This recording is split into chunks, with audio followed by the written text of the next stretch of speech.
This is Black. Check my interview out on the Vibe. Peace. Now switch. It wasn't what you thought it was. Another story to tell.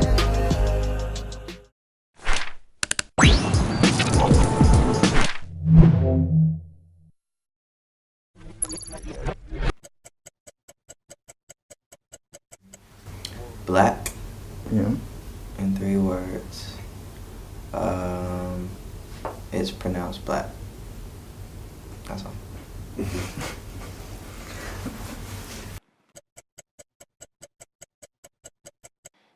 I mean, in any situation, like in any relationship, I just, try to analyze every side of it and what my part was, what the other person's part was, how to move, away from it and get to the next point of my life. So everything has always just been like chapters, in a way. You go through something, you figure it out, get through it, and then you move on to the next thing. And it's just that forever. And honestly, until you die, you just keep learning. Completely alone by myself. I usually set up the mic like right by the boards. I record myself and I'll sit there for maybe anywhere from 6 hours to 48 hours, like I'll sleep in the studio and all night you just kind of wake up and like go back to it, maybe come up with a new idea, lay down for a second, get up, and I just do that all night long. So a successful recording session is just an alone one where I get to just run the boards and do my own thing. I got into battle rapping early on in like middle school. I was already rapping like in elementary school, which was weird because everybody was like we were babies. But from elementary school, I took battle rap to middle school. Kind of studied my favorites. It was Cassidy at the time, Reed Dollars, Murder Mood, Loaded Gun. It was just like a whole YouTube culture around battle rap, and I just basically every school I went to, I would kind of be the kid in the back of the class chilling until somebody was like, yo, anybody trying to rap or anybody trying to battle, or that was just my way to express myself, because otherwise I would have just kind of just did my own thing, just do my work, get out of school, go home. But that was my one time to showcase, that there was another layer to who I was.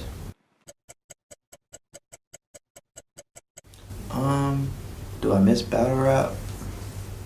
A little bit. I was gonna say not really, because I enjoy making songs more, I guess. But I do miss the competitive nature of it. I do miss like having to be on your toes 24/7, because you never know if somebody's gonna walk up and like challenge you. And if they challenge you and you get embarrassed in front of everybody, then it's known that you just took a L. And I feel like I only lost like one time, and it was the worst feeling I've ever felt in my life. I met Timbo after the first project came out. Obviously, he reached out and it just fit. We didn't have to like figure anything out. We got in the studio. He made a bunch of stuff like on the spot, and he had like a few things that he played me that were already done. But we just locked in, and we locked in a few times. I've probably been in the studio with Timbo at least maybe 3 or 4 or 5 times. But that was just one of the records that we made. Like we had a nice collection of records. And Grab the Wheel was one that he loved the most, and he ended up putting it out, and we shot a video for it. And it was really cool to do something with somebody who you watch, as a younger kid, and that you his worth to the game, what he's done for the game. So it was an honor.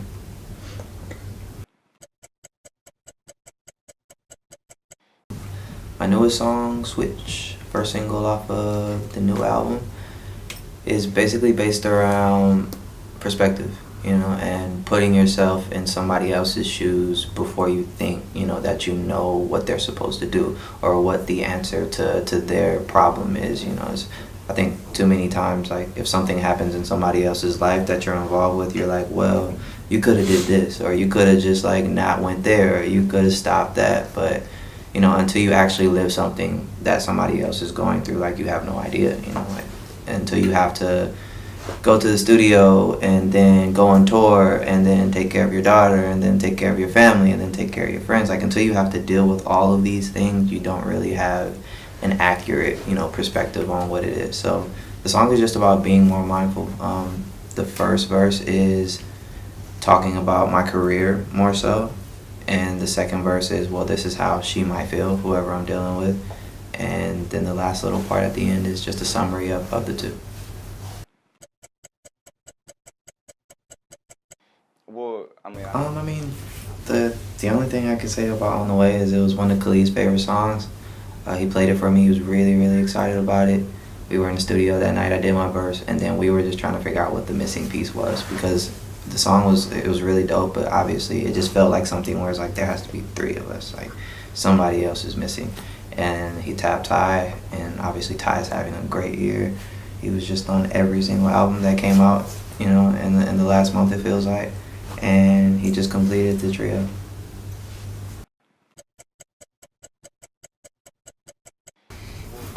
Unexpected. I kind of feel like anything I do is unexpected in a way since I've only ever dropped one album.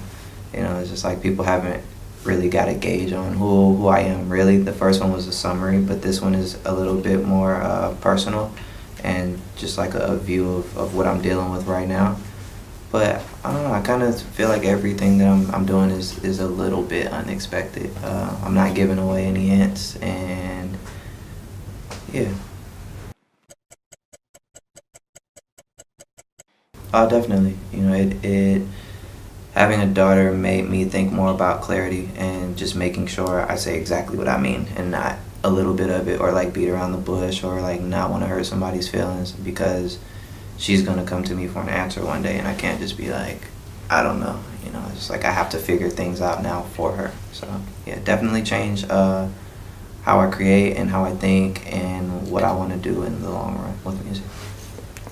I don't think my direction in music necessarily changes. I think it's just how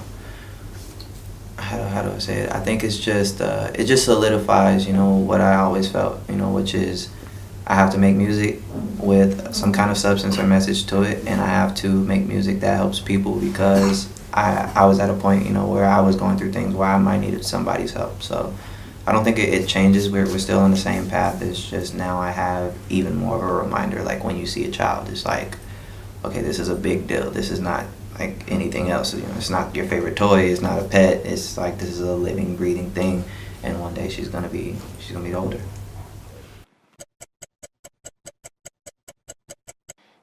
Next is the album, and yeah, the album is done as far as the recording process goes. Um, After the album, obviously another tour. I have to get back out here because, I upset some fans when I had to cancel, but I had to tend to some home things. But yeah, album, tour, and probably just more music and touring for the rest of my life. I guess that's it.